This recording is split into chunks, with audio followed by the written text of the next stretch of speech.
Folks, listen up. What a week it has been in the world of money. Central banks are on high alert, governments are scrambling, and you, the hardworking investor and consumer, are right in the middle of it.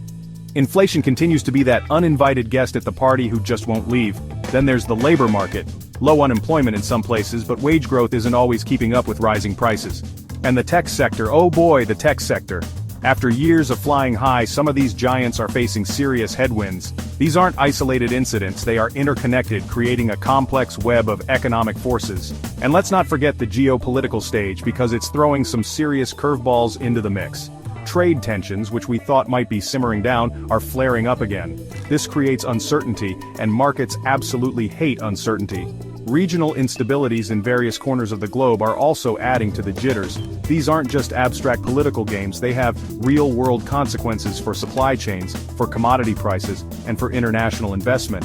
So, what does all this mean for you? It means you need to be smarter than ever. Whether you're managing a household budget, running a small business, or trying to grow your retirement nest egg, these global economic shifts have a direct impact. The good news? Knowledge is power. Understanding these trends can help you make better decisions. So buckle up, folks. We're going to dive deep into the biggest economic shakeups of the week, right here, right now. No jargon, no fluff, just the straight goods. Let's get to it. Alright, let's talk about our neighbors to the north, Canada. They just dropped their latest GDP numbers, and guess what? A little bit of a surprise. We saw some growth, folks, but hold your horses. Before we all start singing "O Canada" at the top of our lungs, we need to dig deeper. Is this growth spurt sustainable?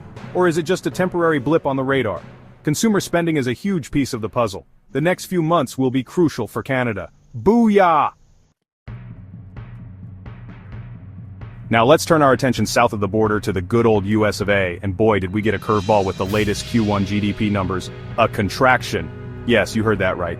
The economy actually shrank a bit in the first quarter of 2025. Now before everyone hits the panic button, let's take a breath. Sometimes these initial readings can be noisy. They can be influenced by temporary factors like inventory adjustments or trade imbalances, but it's definitely a wake-up call. It tells us that the incredible momentum we saw post-pandemic is facing some serious headwinds. The question on everyone's mind, is this the start of something worse, or just a temporary stumble? While the overall economy might have hit a speed bump, the US labor market is still looking incredibly strong. Unemployment remains near historic lows, companies are still hiring, and wages, while maybe not outpacing inflation everywhere, are still climbing in many sectors. How do we square this circle? A shrinking economy, but a booming job market?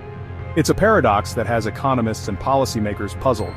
Some say it's a lagging indicator, that the job market will eventually catch up to the broader economic slowdown. Others argue it shows underlying resilience. It's a fascinating and slightly concerning situation. This is high-stakes poker, and nobody wants to see the house lose.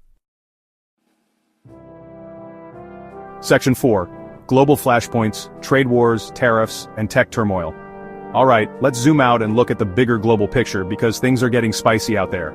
Trade wars, which we hoped were a thing of the past, are showing signs of simmering back to life. We're hearing whispers and outright declarations of new tariffs being considered, and old grievances between major economic powers are being rehashed. This isn't just political posturing. These trade disputes disrupt supply chains, increase costs for businesses and consumers, and create a massive cloud of uncertainty over global commerce. And then, there's the relentless march of technology, specifically automation and artificial intelligence. While these innovations promise incredible productivity gains and new opportunities, they are also a massive disruptor for the job market. The challenge is to harness the benefits of AI while mitigating the negative social and economic consequences. Section 5. Market mayhem. Stocks wobble, crypto cranks. Alright, let's talk markets, because that's where the rubber meets the road for many of you. Wall Street has been on a wild ride this week, folks. The Dow Jones Industrial Average, the S&P 500, the tech-heavy NASDAQ, they've all seen their share of ups and downs. Volatility is the name of the game right now. One day it's up on hopes of a Fed pivot, the next day it's down on inflation fears or weak economic data. It's enough to give you whiplash. This kind of choppy action tells you there's a lot of uncertainty out there. Investors are nervous and they're quick to react to any new piece of information. It's a trader's market, but a tough one for the buy and hold crowd unless you have a stomach of steel. Tech stocks, the darlings of the past decade, seem to be taking a bit of a breather. After that incredible run, we're seeing a lot more scrutiny on valuations and future growth prospects. Energy stocks, on the other hand, have seen some renewed interest with commodity prices remaining elevated. And healthcare? Well, healthcare tends to be a more defensive sector. often holding up better when the broader market is shaky. And what about the Wild West of finance cryptocurrencies? Oh boy, it's been another week of craziness in the crypto space. Bitcoin has been making some big moves, testing key resistance levels. Is it finally ready for another sustained bull run, or is this just another dead cat bounce? The regulatory rumblings continue to get louder, with governments around the world trying to figure out how to handle this new asset class. If you're dabbling in crypto, make sure you only invest what you can afford to lose. Seriously. Section 6. Tesla's Quebec quagmire and the road ahead. Now for a story that's really revving up discussions in the auto world and beyond. Tesla's sales in Quebec. Folks, they've hit a major speed bump, a real nosedive. We're talking about a significant drop in the number of Teslas being sold in that key Canadian province. What in the world is going on there? Is it the rise of new EV competitors finally giving Tesla a run for its money? Or could it be changes in provincial incentives or charging infrastructure challenges that are making Quebec consumers think twice before buying a Tesla?